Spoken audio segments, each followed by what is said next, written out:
ფიქრები ვნახოთ. რას ფიქრობთ შენზე?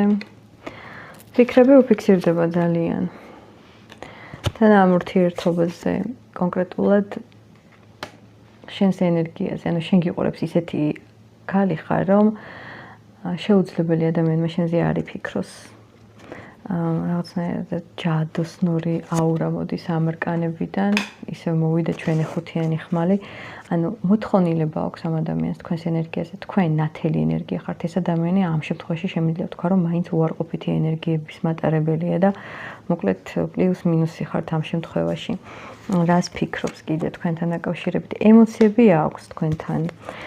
უნდა თქვენი სიახლოვე, როგორც ფიზიკური, ასევე მენტალური და უნდა რომ ყველაფერი შეცვალო მის გამო, რატომღაც შენ შეიძლება ახლა არაფერს არ ცვლიდე. ნახოთ რა ჩქარობს, კომუნიკაცია ჩქარობს მისგან. კიდე რა ჩქარობს ერთი წუთით.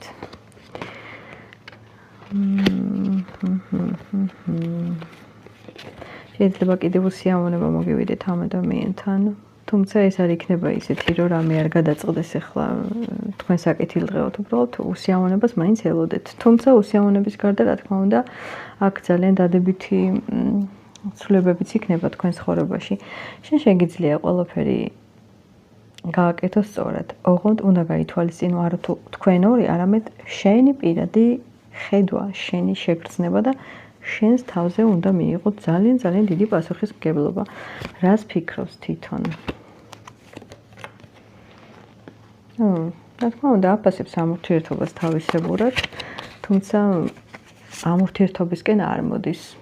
საერთო მიზანი მაინც არ არის, აი რასაც მომავალი ქვია და საერთო მიზანი, შენი მიზანი გაქვს, მაგრამ რაღაც ერთად ყოფნის საერთო მიზანი ჯერჯერობით არ იკითხება. თუმცა ძალიან მოწონხარ. ემოციებით სავსე აქვს. და რაც უფრო მეტად უარყოფ, რაც უფრო მეტად კარგად ხარ მის გარეშე, უფრო და უფრო მეც ფიქრობს შენზე. თუ რა თქმა უნდა, მოდუნდები და ახლოს მოუშვებ, ისევ ყველაფერი აირება.